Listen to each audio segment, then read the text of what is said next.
Bonsoir, le chef du gouvernement chez le chef de file de l'opposition. Les deux hommes se connaissent et se rencontrent pour la première fois depuis la nomination de Kassory comme Premier ministre. De quoi ont-ils parlé? Les détails dans un instant. Nous irons à Siguiri. Là-bas, la parole politique se crédibilise. Les travaux de bitumage de 20 km sont lancés dans la ville. Une promesse du chef de l'État, elle est tenue et sur place, ça jubile. Et puis on va aussi parler de météo pendant que les grandes pluies se font attendre. Il fait chaud à Conakry et un peu partout dans le pays. Pourquoi cette grosse chaleur? Notre équipe est allée chercher les réponses. Vous entendrez un spécialiste sur la question. Bonsoir, merci de regarder la télévision nationale. Pour commencer, je vous amène en Arabie Saoudite où se trouve le chef de l'État. Le président Alpha Condé va effectuer la Umrah, le petit pèlerinage pour le musulman. L'occasion pour le professeur Alpha Condé d'échanger avec le prince saoudien sur des questions de développement. Sanassi Keita. Nous sommes à Médine, la deuxième ville sainte de l'islam après la Mecque. Bien que cette ville ne soit pas un passage obligatoire du Hajj, de nombreux fidèles musulmans venant de la Mecque viennent se recueillir comme beaucoup d'autres fidèles durant toute l'année sur le tombeau du prophète Mahomet, paix et salut sur lui. Ce lundi 4 juin 2018, le président de la République de Guinée arrive donc à l'aéroport royal de cette ville sainte du royaume de l'Arabie Saoudite. Aéroport où plusieurs personnalités saoudiennes se sont fortement mobilisées pour réserver un accueil chaleureux au professeur Alpha Condé.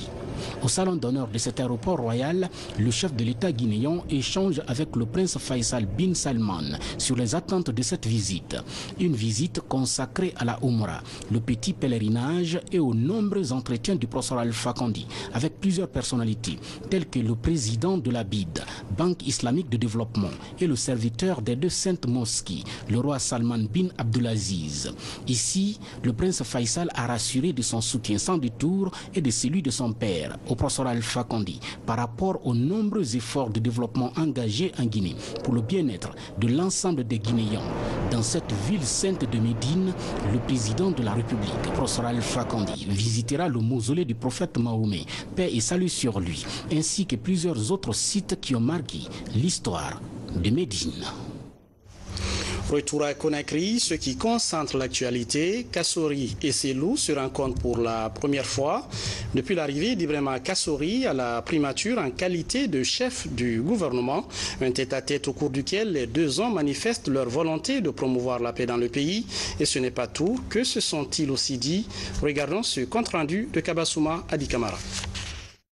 L'émergence d'une nation passe nécessairement par la construction et la préservation de la paix, condition sine qua non pour un développement harmonieux. C'est la vision du Premier ministre chef du gouvernement, Dr Ibrahima Kassory Fofana, en initiant cette visite chez les acteurs politiques du pays. Ce matin, il est venu au domicile du chef de file de l'opposition, El Hadji Cellou Dalein Diallo, président de l'UFDG. Après un bref aperçu sur les différents accords politiques, l'assainissement du fichier électoral, la restauration de la confiance et autres contentieux électoraux, le leader politique, Cellou Dalein Diallo, a réitéré son engagement à promouvoir le dialogue social dans le respect des textes.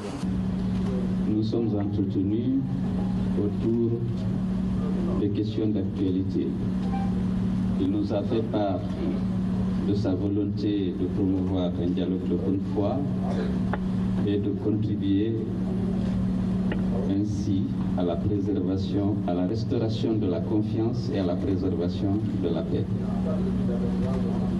Nous avons marqué notre accord de collaborer à un tel projet. La promotion d'une démocratie apaisée, la protection des droits humains et des libertés fondamentales constituent les valeurs pour lesquelles nous nous battons. Si du côté du gouvernement, le tout nouveau Premier ministre que nous connaissons parfaitement s'engage résolument dans cette voie, il ne trouvera au sein de l'opposition que des partenaires loyaux et engagés à conduire une telle politique dans notre pays. Comme il avait tenu à identifier les sources des conflits ou des divergences au sein de la classe politique, Dr Ibrahima Kassory Fofana a demandé humblement à ce que cessent les manifestations des rues et les ressentiments au sein de la population. Pour lui, nous devons tous travailler ensemble à la promotion du dialogue social pour garantir la stabilité politique et économique de la Guinée.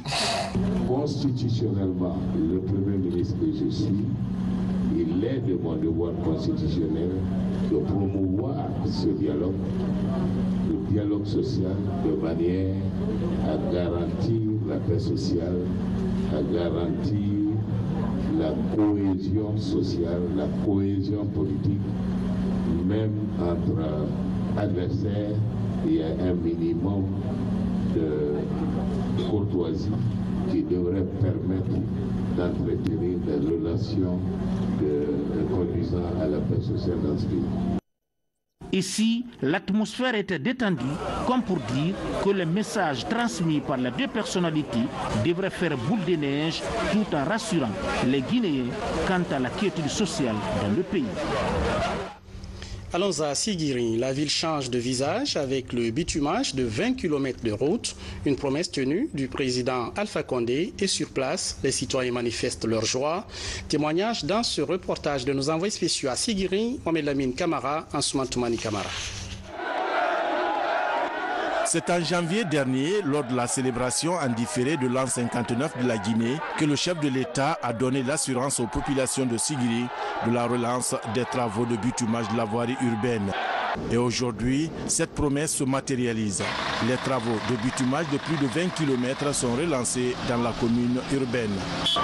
On a commencé le travail de bitumage. Comme ça, la mission de contrôle il est avec nous. On travaille avec la bonne qualité, tout ça va marcher et ça va aller le meilleur possible. Avec ses 75 km de voirie urbaine, Siguiri était l'une des villes du pays les plus poussiéreuses. Les travaux en cours, une fois terminés, Siguiri présentera un nouveau visage. En plus de 20 km et demi de bitumage, 45 autres kilomètres seront bientôt en chantier pour le pavage.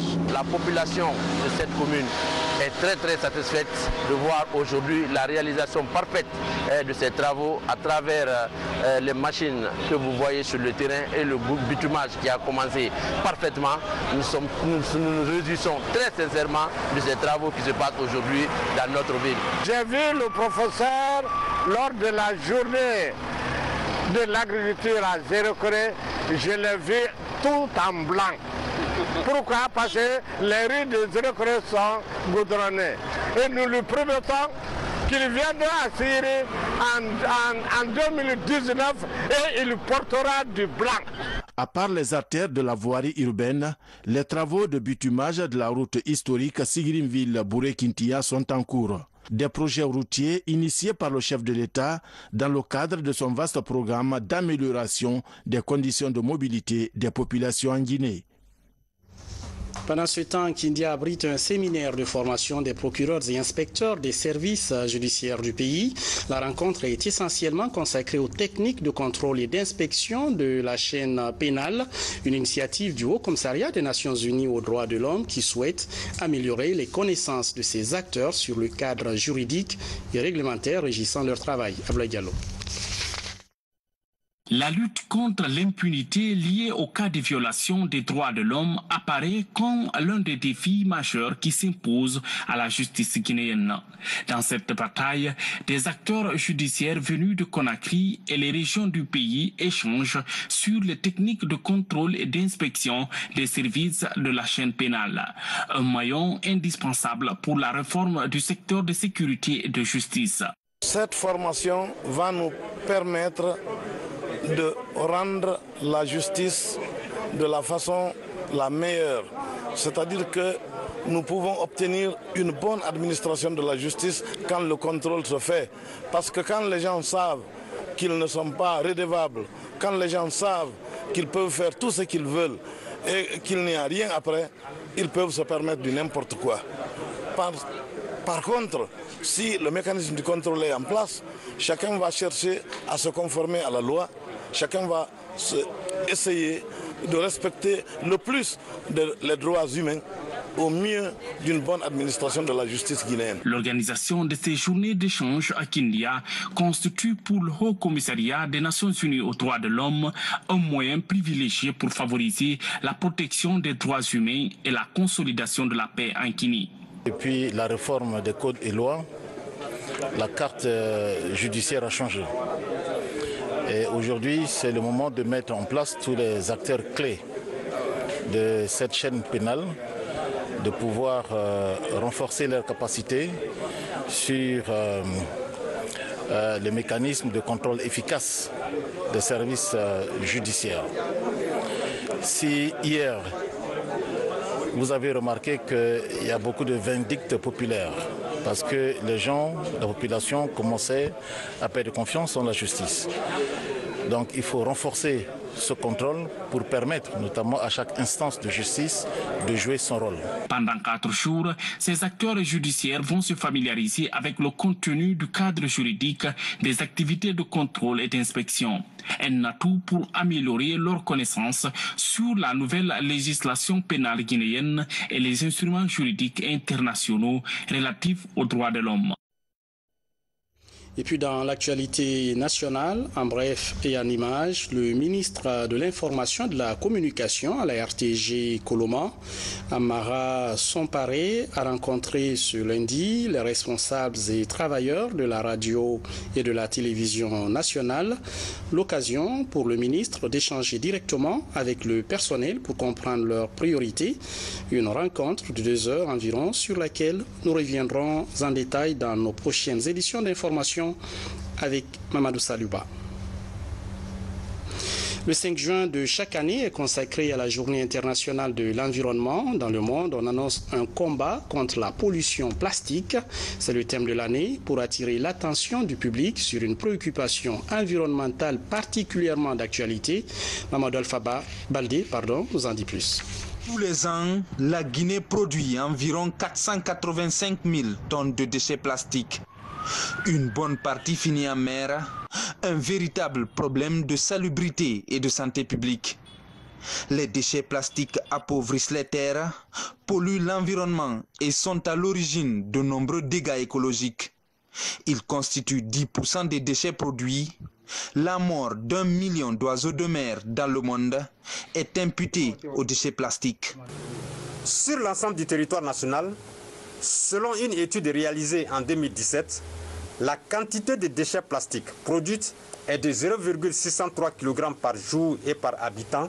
C'est dire que la gestion durable des déchets plastiques constitue un des problèmes importants pour la préservation de la qualité de l'environnement et la santé des populations et des animaux. Pour mieux contrôler l'envahissement des plastiques, le recyclage et la régulation de leur utilisation sont envisagés. Contrôler l'importation, la production, la distribution, l'utilisation, l'abandon, le ramassage, la collecte et la valorisation des déchets plastiques en Guinée. D'abord, nous entendons développer un partenariat fructueux et consistant avec l'ensemble des opérateurs industriels dont les activités s'intéressent également à la collecte et la valorisation des déchets plastiques en ustensiles de cuisine et pots de fleurs. La Journée internationale de l'environnement a été instituée par les Nations Unies depuis 1972. Cette année, le thème retenu est combattre la pollution plastique. Le ministère de l'Environnement appelle à la mobilisation de tous pour freiner le phénomène. C'est un phénomène inquiétant. Grosse chaleur à Conakry et c'est le cas dans plusieurs villes du pays qui entrent pourtant en plein pied dans la saison pluvieuse. Les pluies se font quasiment attendre alors qu'il y a une dizaine d'années, les premières grandes pluies arrivaient entre mai et juin selon les régions. Aujourd'hui, tout a changé. Qu'est-ce qui explique cette situation? Élément de réponse dans ce reportage de Valérie Talimane. Habituellement, les premières pluies tombent sur Conakry dès la deuxième quinzaine du mois d'avril. Cette année, les pluies se font rares. Pourtant, nous sommes au mois de juin. À la place des précipitations, une chaleur moite est ressentie la journée et une bonne partie de la nuit. Nous sommes dans une période où les changements climatiques interviennent et pèsent sur l'ensemble de nos activités. Les différents rapports produits par le groupe intergouvernemental sur l'évolution du climat montrent que nous sommes dans une période effectivement chaude et les 3 dernières années ont été confirmées comme étant les plus chaudes depuis plusieurs décennies. Ça, c'est indéniable. Une variation du climat qui laisse des interrogations chez les citoyens rencontrés dans les rues de la capitale. Chaque année, chaque jour, à chaque moment, le déboisement est fait ici parce que même dans la capitale ici, les foyers utilisent les charbons de bois pour préparer. Donc, et ces charbons-là ne proviennent nulle part que dans la brousse. Donc moi, je peux directement rattacher à ce réchauffement-là au déboisement. Moi, je me demande peut-être c'est la disparition de la forêt. Parce que maintenant, là, il y a des constructions un peu partout anarchiques. Donc, on ne sait même pas où planter les arbres ou les enlever. Vraiment, ça ne va pas. Il faut que les Conakrykas changent d'habitude pour que l'ancienne fleur de Conakry revienne. Une hypothèse partagée par les responsables de la météorologie. Les explications données par la Direction nationale de la météo sont centrées sur le changement climatique. Toutes les projections montrent que nous assistons à une élévation grandissante des températures, à une élévation de la température. Donc quand bien sûr, il parle en profane, mais il se réfère à des périodes quand même qui montrent qu'effectivement, il y a de la chaleur, il y a un accroissement de la température de la surface de la planète. La chaleur est un produit de l'évaporation. Elle est emmagasinée dans la vapeur d'eau qui se dégage et forme les nuages. Pour pallier le dérèglement climatique, des voies fusent de partout pour encourager le reboisement des zones désertes afin de redorer le potentiel forestier de la Guinée. On va parler d'un autre phénomène courant à Conakry. Après les premières pluies, certaines routes sont parfois impraticables. En cause, l'entassement d'ordures ménagères le plus souvent sur les grands axes routiers, sans compter les dégâts que ces pluies entraînent. Plusieurs ménages payent les frais de nos actions quotidiennes. Notre rédaction s'est intéressée à ce sujet pour interpeller chaque citoyen sur son rôle dans le programme d'assainissement de la ville. C'est un commentaire signé Thiernos Mandialo. Les bulldozers du génie militaire rentrent une nouvelle fois en action pour débarrasser cette partie de la cité de l'air après la première pluie torrentielle à Conakry le week-end dernier. L'image vient rappeler l'urgence de curer les canalisations d'eau bouchées d'immondices. À l'autre bout de ce caniveau, impossible pour l'eau de se frayer un passage et poursuivre son chemin. Conséquence, les riverains sont surpris à leur réveil avec des concessions transformées en lacs pollués. Si le déversement des ordures dans les caniveaux est ici pointé du doigt, un autre facteur est à déplorer. Les constructions anarchiques, à l'instar de cet immeuble construit sur un pan de la voie d'évacuation des eaux. Certaines maisons ont commencé à payer les frais. Aucune perte en vie n'a été déplorée, mais durant de longues heures, la circulation est restée paralysée à ce niveau. Les citoyens sont interpellés à davantage faire preuve de civisme en ne faisant pas des caniveaux, des dépotoirs d'ordures et à faire preuve de responsabilité en évitant les constructions anarchiques qui touchent les voies de circulation des eaux de pluie dans ce pays à forte pluviométrie. De l'autre côté, les responsables locaux devraient jouer leur partition en identifiant les sites de dépôt d'ordures et développer une politique efficace de collecte et de transport. Un autre défi à relever pour les ministères en charge de l'environnement, des travaux publics, de l'administration du territoire et de la citoyenneté. Message transmis. À 10 jours de la fin du Ramadan, l'affluence dans les mosquées se maintient et partout la lecture du Saint-Coran résonne. Un exercice de haute portée religieuse pour le musulman, comme le montre ce reportage d'Abdoulaziz Baldé. C'est un fait visible dans la plupart des mosquées de la capitale en ce mois de Ramadan. La lecture du Saint-Coran est devenue aujourd'hui le quotidien de nombreux fidèles. Autour de ces lecteurs, des fidèles accrochés.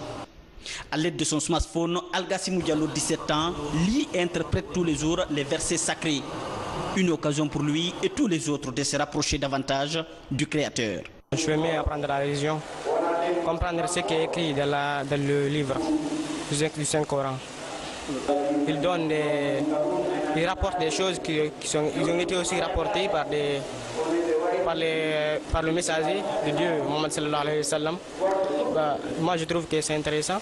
Je viens ici, en même temps je suis ceux qui lisent et j'écoute aussi. Même je lis à travers ma tablette, puisque de nos jours, presque on n'a plus besoin de se balader avec le Saint-Coran. On peut tout faire dans le téléphone. Comme Al-Gassimou, nombreux sont les fidèles qui consacrent quelques instants de leur journée à la lecture du Saint-Coran. Avec cette lecture et les commentaires qui suivent, ils approfondissent leurs connaissances religieuses.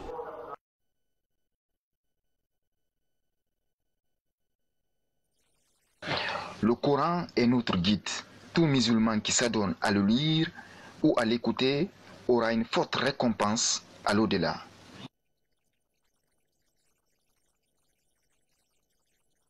Guide sacré, le Coran recèle tout ce dont le croyant a besoin pour mener à bien sa religion.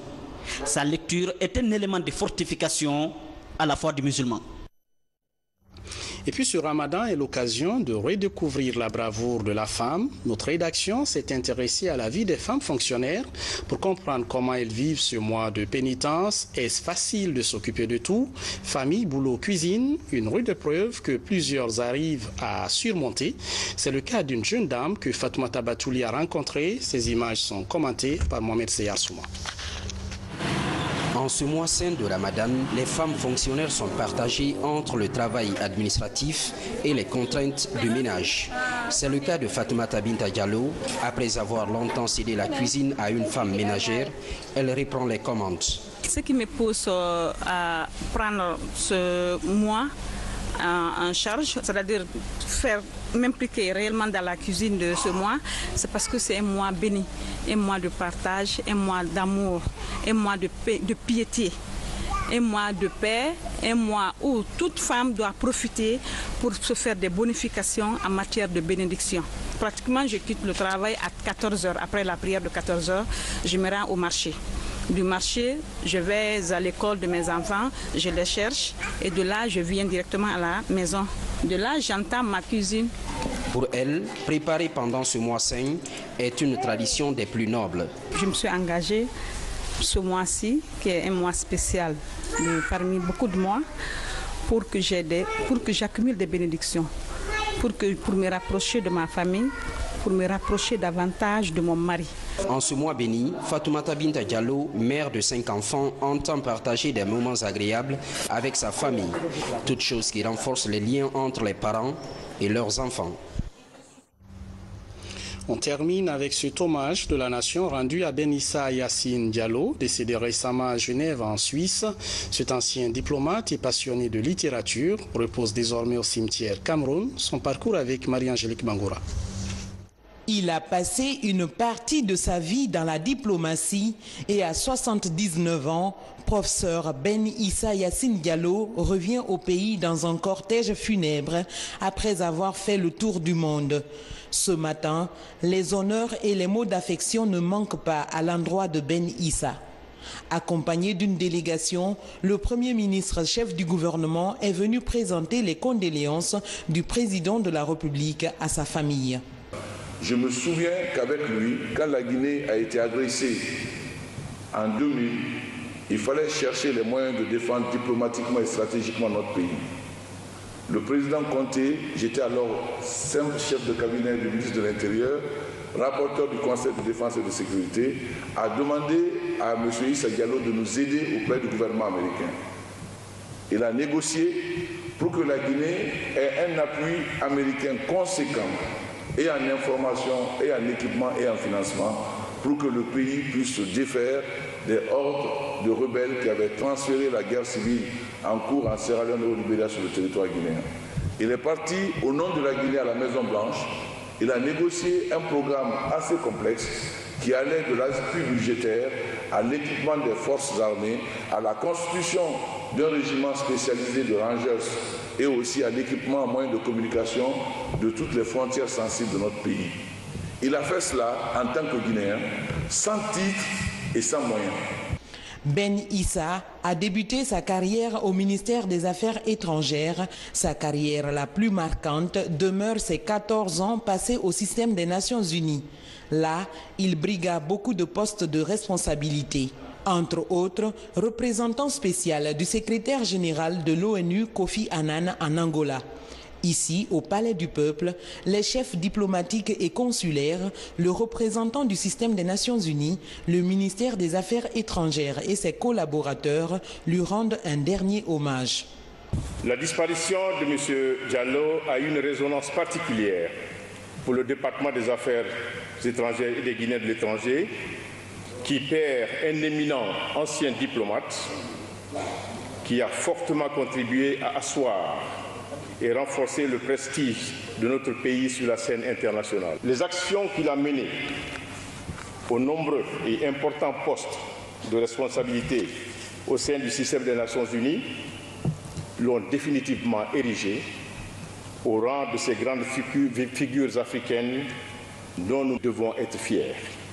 Pendant plusieurs années, le diplomate guinéen a marqué les esprits de ses compatriotes, de ses amis, mais aussi de sa famille. Son unique fille, Yasmine Balou Diallo, garde de lui le souvenir d'un père modèle. Il était toujours en train de faire ses blagues avec la bonne humeur, jusqu'à ces derniers jours. Et j'ai tout abandonné parce qu'il le méritait. Il m'a toujours encouragée. J'habitais avec lui après mes études. Il m'a donné tellement de support, je n'arrive même pas à exprimer. Et c'était un homme très généreux, très humble, très très humble. Sa sagesse et son rire me manquera le plus. Parallèlement à sa passion de diplomate, professeur Ben Issa Yassine Diallo s'était aussi lancé dans la littérature. Il est auteur de plusieurs ouvrages et articles, parmi lesquels Négociations internationales, des ouvrages qui traitent de la paix, de la prévention des conflits en Afrique. Un accent particulier est mis sur le cas de la Guinée. Voilà, c'est tout pour les infos. Merci à nos téléspectateurs de Bokeh, Koundara, Kankalade et Beila. Demain à 13h, vous serez avec Hassan Ilal Silla. Je vous retrouve à 21h dans Guinée Info. Bonsoir.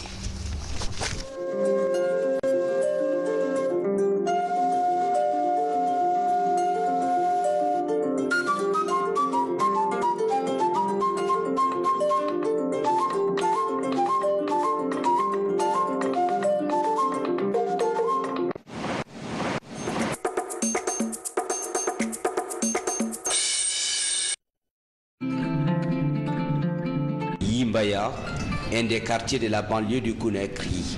Sous nos yeux, une vaste opération de transformation du fonio se réalise. Environ 300 tonnes, la céréale a été achetée par le chef de l'État dans les mains des commerçantes qui tentaient de l'expédier frauduleusement vers l'extérieur il y a quelques mois.